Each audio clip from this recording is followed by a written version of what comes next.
Hello বন্ধুরা, তো আজকে আমি চলে এসেছি রবিবারে ছোট্ট ব্লগ নিয়ে। তো আমি লুচি আর আলুর তরকারি করেছি জলখাবারে, মেয়েকে দিয়ে দিলাম। হাজব্যান্ড বাজারে গেছে, হাজব্যান্ড বাজার থেকে এলে হাজব্যান্ডকেও গরম গরম ভেজে দেবো। আমাদের তো গরম গরম লুচি খায় সবাই। তো হাজব্যান্ড চলে এসেছে, আজ প্রচুর রোদ। আমাকে বলেছিল নিয়ে যাবে আম কিনতে, কিন্তু এত রোদ দেখে হাজব্যান্ড নিজেই আমাকে নিয়ে গেল না, বলল যাওয়ার দরকার নেই, তুমি ঘরে আমার জলখাবার বানাও লুচি, হ্যাঁ তোমাকে যেতে হবে না কষ্ট করে। তো হাজব্যান্ড বাজার থেকে চলে এলো, খুব খারাপ লাগে যখন বাজার থেকে আসে, এত রোদ। খুবই আজকে রোদের তেজ ছিল। তো চলে এসেছে, যাই হোক 3 থলি বাজার নিয়ে, এরপরেই সব বাজার রাখতে হবে। তো কি কি নিয়ে এলো দেখি, আমার জন্য কতগুলো আম এনেছে সেটাও দেখতে হবে। আগের বারে তো আমগুলো অনেক বাজে এনেছিল, মানে কাঁচা কাঁচা দেখে এনেছিল, ভেবেছিল ঘরে পাকবে, যাই হোক পাকেনি। হুম তো কি কি মাছ নিয়ে এলো সেটাও দেখতে হবে। এই যে হাজব্যান্ডকে দিয়ে দিয়েছি ফুলকো ফুলকো লুচি আর আলুর তরকারি। ঘেমে নিয়ে একাকার হয়ে গেছে হাজব্যান্ড। খুবই রোদ আজকে, খুবই গরম, কি আর করা যাবে। সপ্তাহে একদিন যেহেতু বড় করে হাটটা রবিবারেই করে। তো দেখি কি কি মাছ নিয়ে এসেছে।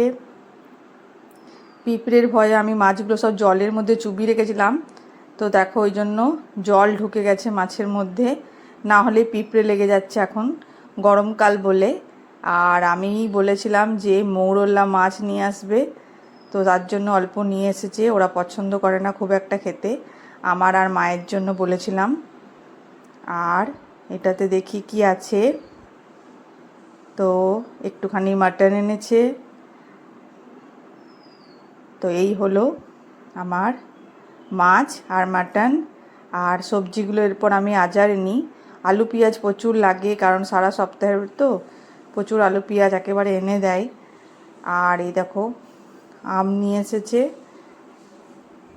3টে আম এনেছে, 3টে পলিথিনে আম আছে আর একটাতে কলা আছে। আর এটাতে সবজি আছে, একটা শাক আনবেই, পুনকা শাক, পুনকা শাকটা খেতে ভালোবাসে। আর একটুখানি পুঁই শাক এনেছে আমার জন্য, আমি বললাম ভালো দেখে একটু পুঁই শাক নিয়ে আসবে। কুমড়ো আছে আর কচু আনতে বলেছিলাম, আমি ভালোবাসি কচু কুমড়ো পুঁইয়ের তরকারি, আমার হাজব্যান্ড একদম ভালোবাসে না, ওই জন্য বলেছে তুমি খাবে, আমার জন্য একদম রাখবে না কচু কুমড়ো পুঁই।